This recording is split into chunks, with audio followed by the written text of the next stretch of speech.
Hello বন্ধুরা, আপনারা সকলে কেমন আছেন? নিশ্চয়ই সকলে ভালো এবং সুস্থ আছেন। বন্ধুরা, বর্ষাকালে এই একটা সমস্যা হয়, কন্টিনিউ বৃষ্টির ফলে কি হয়, গাছের গোড়া মাটি যখন ভিজে থাকে নানা রকম পোকামাকড় ছত্রাকের সংক্রমণ হয়।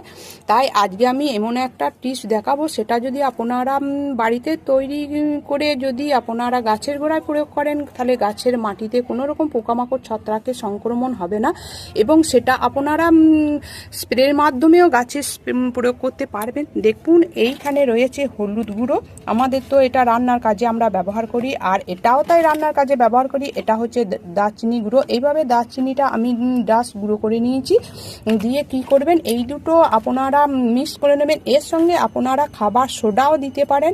হাফ চামচ খাবার সোডা, হাফ চামচ হলুদ গুঁড়ো, হাফ চামচ দারচিনি গুঁড়ো একসঙ্গে মিশিয়ে আপনারা যদি এই গাছের গোড়ার মাটিতে যদি আপনারা এইভাবে দিয়ে দেন, তাহলে গাছের গোড়ার মাটিতে কোনো রকম পোকামাকড় ছত্রাকের সংক্রমণ হবে না।